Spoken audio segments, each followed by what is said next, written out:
Période compliquée, inflation, marché tendu et crédit immobilier très compliqué à obtenir, des taux toujours plus hauts et des refus de prêts en pagaille. En 2023, nous sommes passés sous la barre des 1 million de transactions en France, ce qui fait une baisse de plus de 15% par rapport à 2022. Que va donner 2024 au niveau des crédits immobiliers?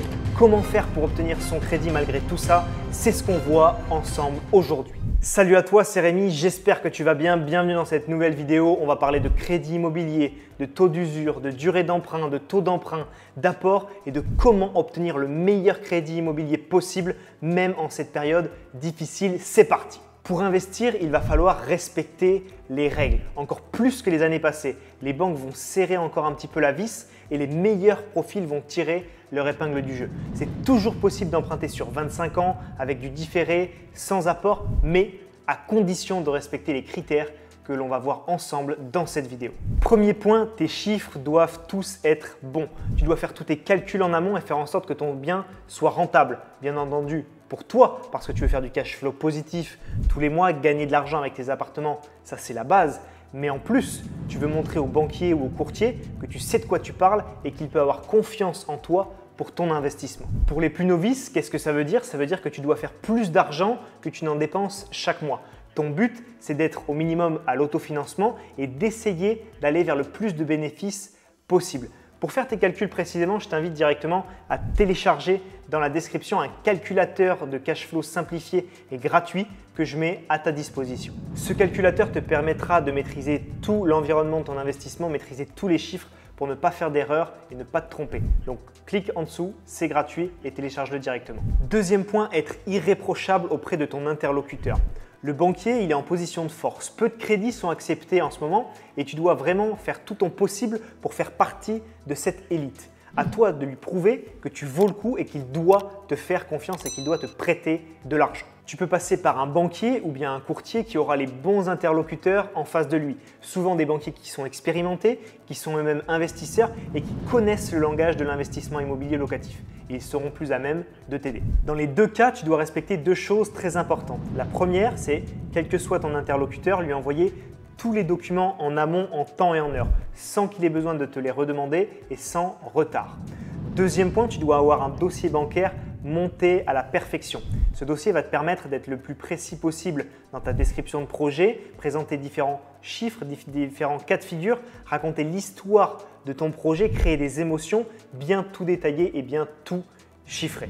Petit autre tips, il faut que tu aies une attestation de valeur locative pour les biens que tu vas acheter pour prouver les chiffres que tu avances au banquier ou bien au courtier.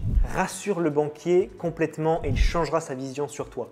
Il a besoin d'éléments pour se sécuriser et pour justifier tout ton investissement, pour montrer qu'il va lui rapporter de l'argent. Rassure aussi le courtier, car si un courtier a confiance en ton projet et le comprend, il sera très efficace pour le présenter à son futur interlocuteur, à son tour, un autre banquier et à défendre ton projet. La différence entre les investisseurs lambda et les autres est énorme quand tu travailles vraiment fort sur ce deuxième point. Troisième étape, avoir des finances saines. C'est la base pour obtenir un crédit immobilier et pourtant trop peu de débutants font les efforts nécessaires. Voici les étapes de base. La première, c'est d'épargner tous les mois, même si c'est qu'un petit peu et que tu n'as qu'un petit salaire, ça prouve au banquier que tu fais cet effort et tu lui prouves que tu es dans le bon état d'esprit. C'est-à-dire que tu te payes en premier, dès que ton salaire rentre, tu te fais un virement sur un autre compte. Deuxième point, réduire tes dépenses inutiles. Bien savoir gérer ton argent, ne pas avoir de découvert. C'est important de prendre ces bonnes habitudes dès le début et ça te servira dans ta carrière d'investisseur. Le banquier gère un risque, il veut revoir l'argent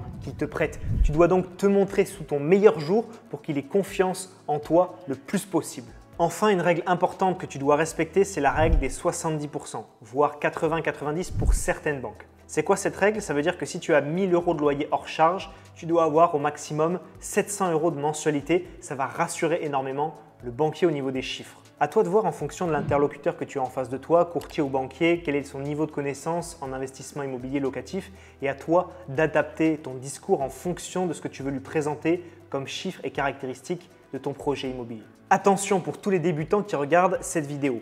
Pour donner confiance au banquier, le rassurer et enchaîner les investissements, il faut investir dans des biens rentables, des biens qui génèrent beaucoup de cash et surtout ne pas te louper sur ton premier achat. Donc c'est très important de te former en amont.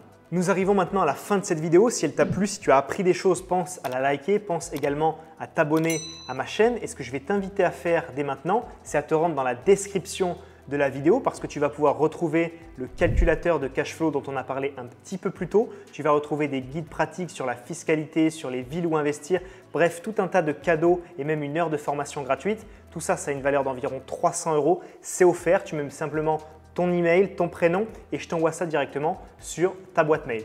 On se voit très vite dans une prochaine vidéo. C'était Rémi. Ciao, ciao.